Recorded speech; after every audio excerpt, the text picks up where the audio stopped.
Welcome to Stage 1 of the Dubai International Baja.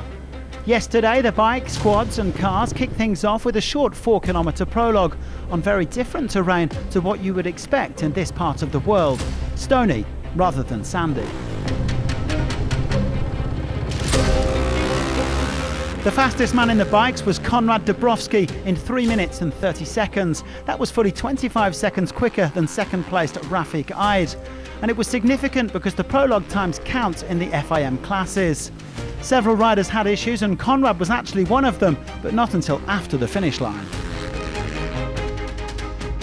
I did the prologue fine, and then I arrived at the finish and the bike didn't start. Turns out one of the balls got loose and yeah, just left the bike. So luckily it started again, I can go back to the bivouac. Abdulaziz Akhli has shown that he's the man to beat on a quad in the UAE, and even if this isn't his natural habitat, he was still fastest in class and 5th among FIM vehicles.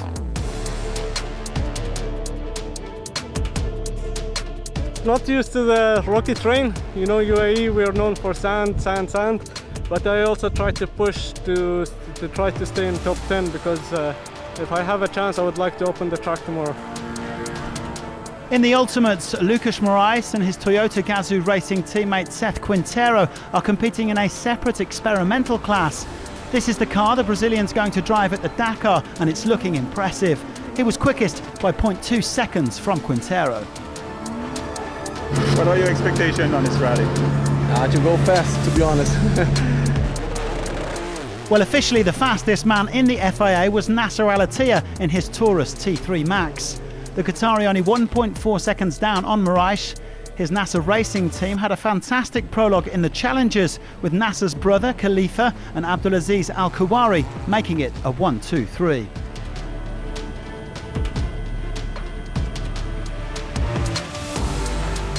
The short SSV shootout was dominated by the new Can-Am Mavericks, which are also experimental. Matthias Ekstrom was top of the pile.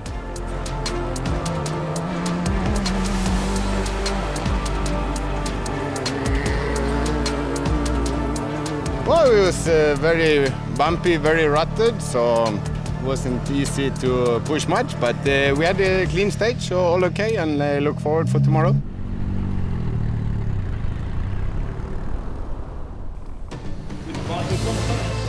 Glitz and glamour are never far away in Dubai, and so it proved on Friday as the riders and drivers gathered for the official podium ceremony. They were welcomed by His Highness Sheikh Mansour bin Mohammed bin Rashid Al Maktoum, chairman of the Dubai Sports Council. His Highness was also joined by the president of the FIA, Mohammed Ben Sulayem. The FIA is there working together with the manufacturers, with the teams and with the promoters also together, that we go forward. When I used to drive, I used to plan, but then when you start, the plan is gone. There's a new plan that comes, so I wish them all safety first of all. It is a very healthy cross-country, and as a president of the FIA, ex-driver, I'm happy that the championship as a whole is very strong. The 92 vehicles given the perfect send-off by His Highness. Sunrise in Dubai, and with temperatures hovering around 30 degrees and expected to only get higher, a tough day lies in wait as the drivers and riders left the glamour of the city behind and headed out into the desert for the first full stage of this year's Dubai International Baja. And this is what lies in store today. An 82-kilometre road section brings the competitors to the start of the Al-Futtaim Toyota Stage. 195 kilometres of competitive action in the technical choppy dunes before returning to the bivouac at Dubai Festival City.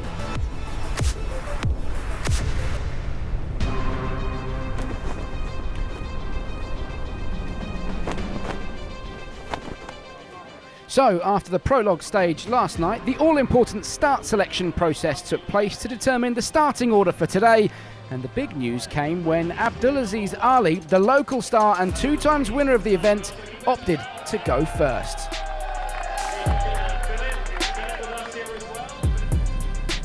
At the stage start this morning, though, the massive navigational task that faced Ali had dawned on him. Undeterred, he blasted into the stage, and with no lines in the sand to follow, he would have to draw on all of his experience.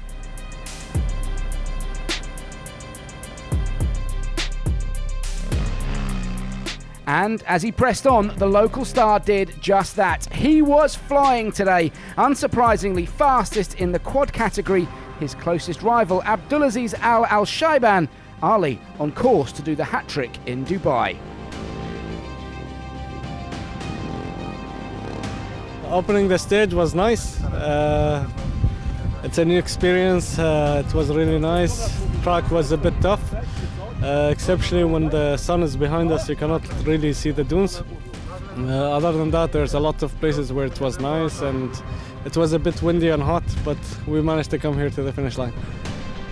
A commanding start for Ali then, who leads by over 50 minutes from Al-Shaiban, with Abdulaziz Al-Atawi in third.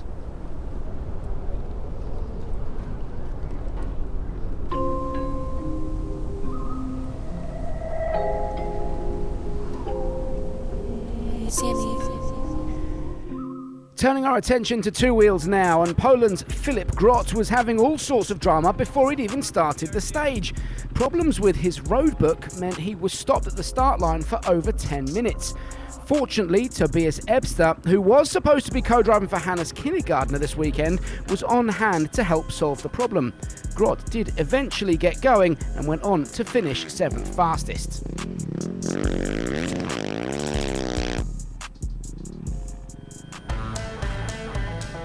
Up at the business end, and after a disaster in the pre-event prologue, 2 times winner of the event, Mohammed Al-Balushi, was already 2 minutes down coming into today. Problems with the bike and not his preferred terrain cost him on the prologue stage, but today was an all-new effort.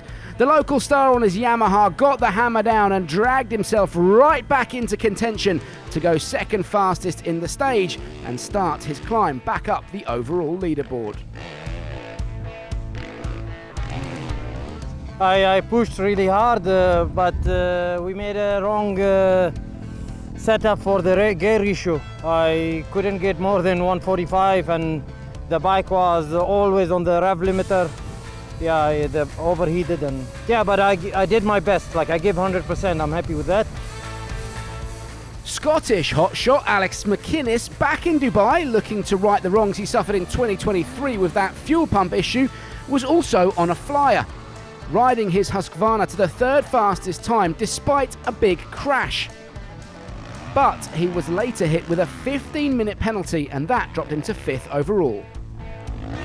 I had a huge crash in kilometer 130. I hit a metal fence. It was like 2 feet off the ground, and I flew off the bike, but yeah, it's all good. No such dramas for pre-event prologue victor Konrad Dabrowski, who carried that same winning momentum into today. While his KTM rally bike was the perfect machine for yesterday's terrain, the extra weight out in the choppy dunes today would be a disadvantage. But that didn't deter the Polish star. Despite losing the cap on his fuel tank and a last-minute bodge required to get going, he put in another stellar performance.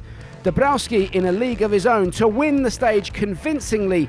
Perfect training for Dakar 2025.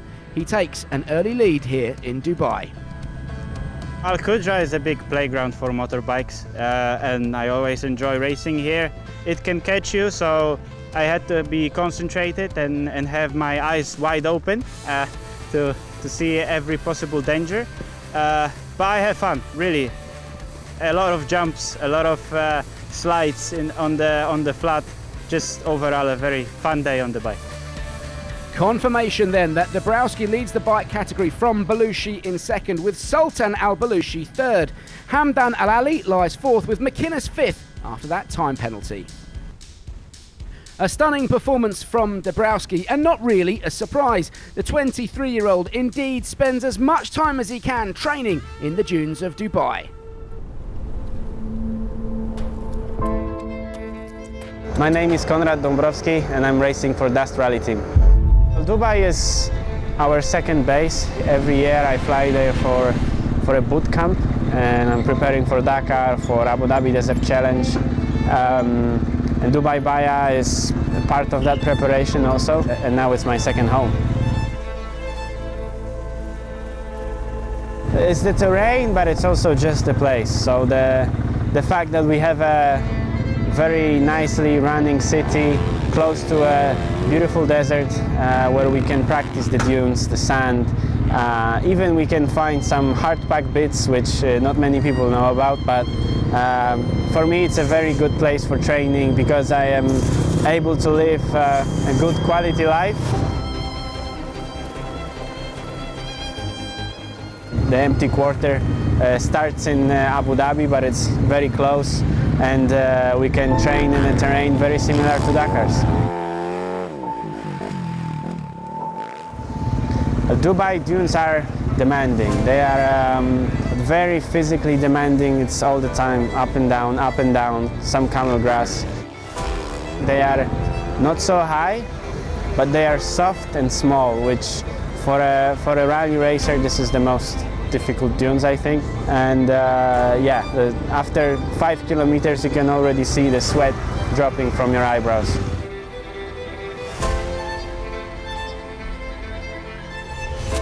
It's a quick push for me, you know. It's an opportunity to go basically full gas in the desert. There's no power management or anything like that. We just line up and go 100%, and it's nice. It's good. It's a good training for speed. This race, yeah.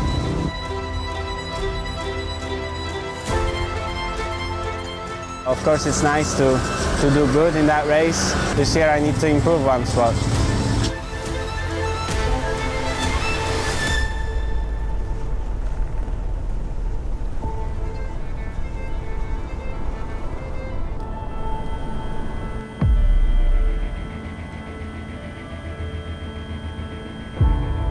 Even when the pressure's on, there are worse jobs in the world than being a rally driver.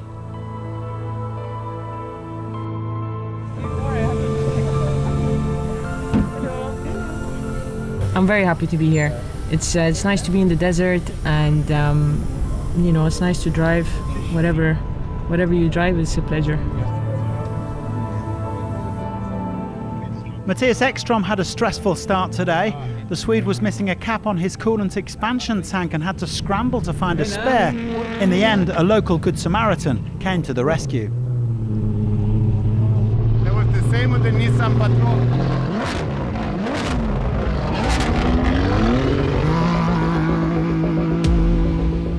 There are two battles raging within the SSV class. Dania Akil is one of several drivers who's targeting the Middle East Baja Cup. She was fourth today and remains within striking distance of the leader, Ahmad Al-Khawari. It was a tough day though for one of the experimental drivers, Sarah Price, who's building towards her second Dakar, the American halted by an overheated engine. We're having some fan cooling issues. Our fans aren't turning on, so the engine's getting very hot.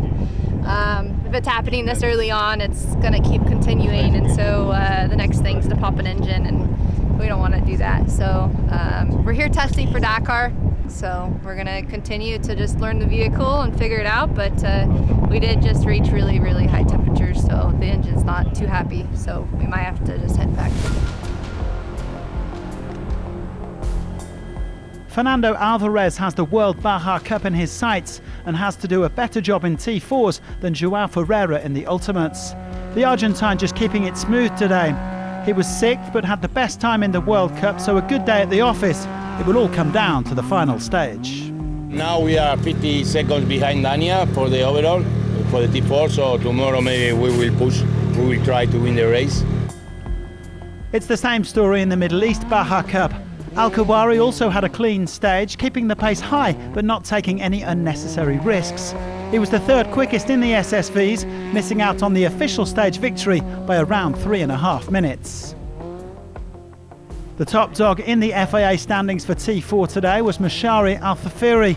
The Kuwaiti drivers teamed up with Yassir Sayedan's usual co-driver Mikhail Mech, and they stormed through the stage in under 3.5 hours. An 8-time national champion and an 8-time Middle Eastern champion in Rally 2 he's in pole position for the overall win. But for the second day running, the fastest man out there was Matthias Ekstrom in the Can-Am Maverick. South Racing will no doubt be satisfied with the performance of their new vehicle so far. Ekstrom can't win the rally, but he can certainly boost his confidence before the Dakar.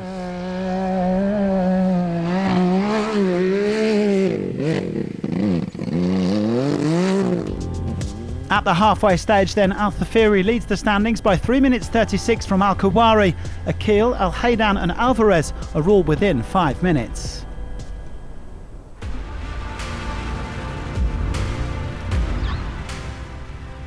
In the T3 Challenger class, all eyes were on Nasser Al-Attiyah, a 12 times winner here in Dubai and 5 times at the Dakar. The Qatari not only looking to take the class honours here, but odds-on favourite to be fastest of all of the four-wheeled cars. This is my target, to beat all the T1 Plus. Drama early on though. Before the stage had even begun, Nasser had some last-minute repairs to make to the Taurus. We find the box of the filters. Air filters is broken, but we good. It's mean good. It absolutely meant good. Into the stage, and by the first split, it was clear that Nasser was not carrying any mechanical problems at all. In fact, he was flying, eventually arriving at the end of the stage fastest of the T3s and of all of the point-scoring cars. Best of the rest was Khalid Al-Jafla, also in a Taurus. The local man, no stranger to these dunes, he knows exactly how hard to push in the conditions. He impressed today to go second fastest, albeit over 7 minutes down on Al-Attiyah. Critically though, Al-Jafla went 1 minute and 40 seconds quicker than this man, Edouard Pons. Whoever beats the other here in Dubai will take the 2024 World Baja Cup in T3. The pressure is on now, but considering his lack of experience in the desert relative to Al-Attiyah and Al-Jafla, Pons put in an impressive performance. The Dubai dunes are incredibly technical, and knowing when to push and when not to is always hard to gauge. Here we are, which means it's 1 minute, everything is still possible, and tomorrow I promise you will be a huge battle. In fourth came a man we are all familiar with, but perhaps from the cab of a truck as opposed to a T3. This is Mitchell van den Brink, the Dutchman making a seamless transition into the smaller category on only his second event in the Can-Am machine, but he proved his natural pace straight out of the box, fourth fastest in the stage today. So Nasser Al-Attiyah comfortably leads the T3 class from Al-Jafla with Pons in third. Those two fighting it out for title honours tomorrow. Mitchell van den Brink in fourth meanwhile, and after a third place finish at the Dakar in the trucks, the Dutchman perfectly positioned to give us some insight into the differences between the two categories.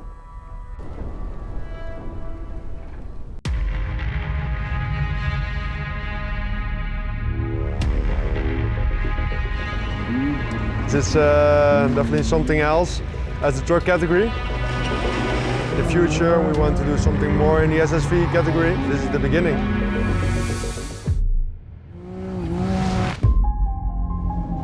We did a few rallies with the SSV, with the T4, and giving some training as well in the Can-Ams. So yeah, that's why I know the Can-Ams for a long time.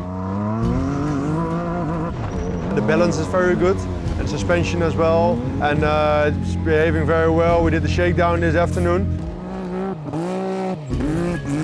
The lines in the dunes, for example, you cannot imagine, but we drive actually the same lines with a big massive truck as we do with the SSVs. So that's kind of the same, but the handling is way different.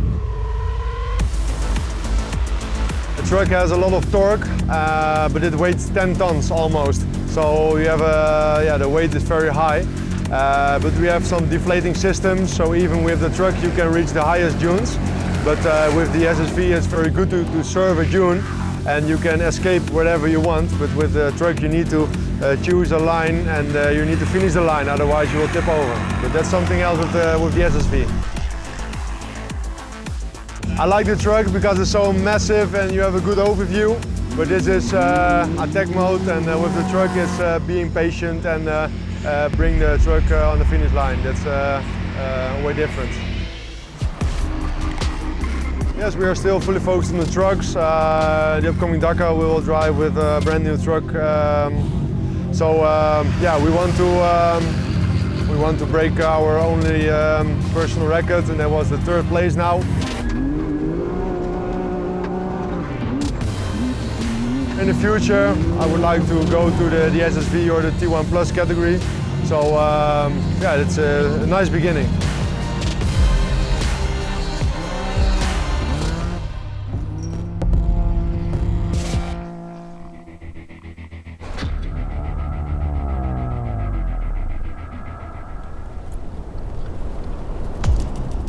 The 10 ultimate drivers at this Dubai International Baja soaking up a few rays before the start of Stage 1.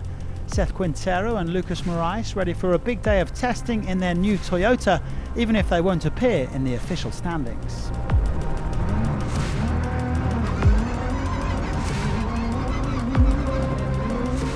Morais was quickest in yesterday's prologue and picked up exactly where he left off by going fastest again today, albeit in the experimental class. The Brazilian said this was much better than the stage he won 2 years ago, and that he enjoyed the fight with Quintero on the dunes and the fast tracks. Really fun race, actually one of the funnest that we had in the car. Seth caught us, so we managed to stay together and we were passing each other, changing position, having fun.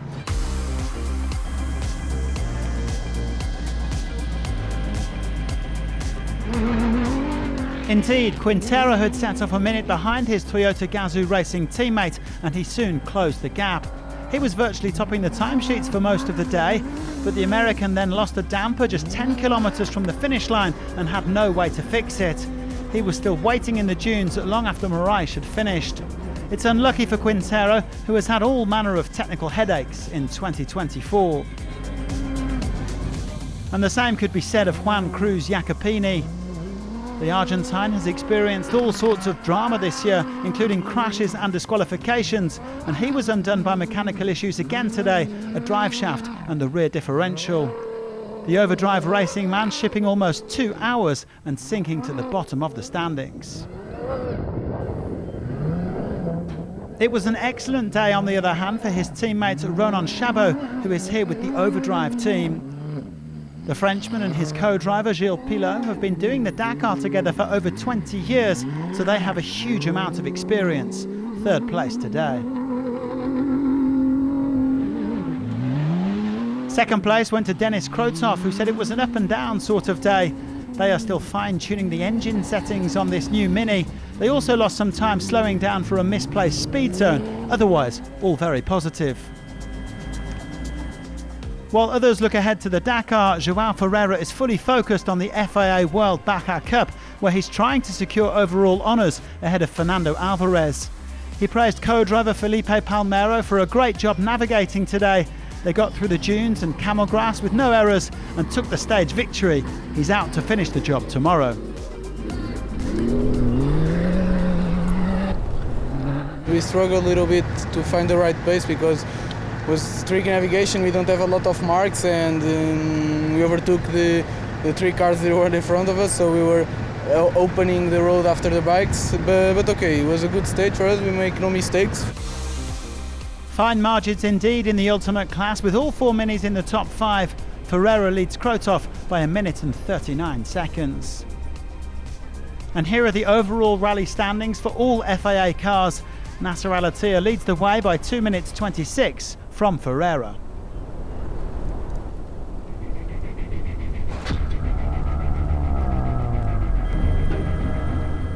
Hannes Kinnegardner and Sam Sunderland are the headline names here in the national category, but unfortunately their Can-Am Maverick was stopped in its tracks today after just 45 kilometres.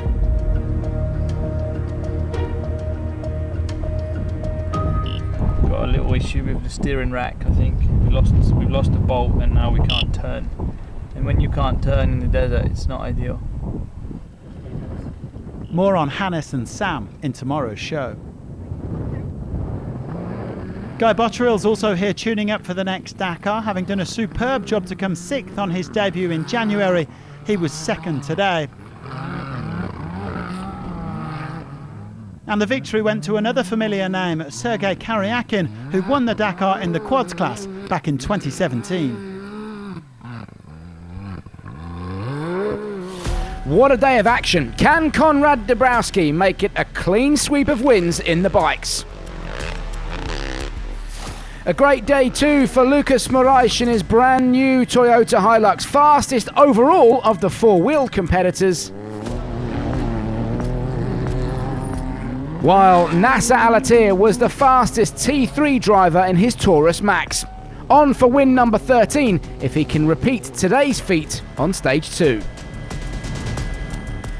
In the T4s, Matthias Ekström in his Can-Am remains the man to beat. Plenty more drama to come tomorrow as we prepare to crown champions and bring the curtain down on the 2024 Dubai International Baja.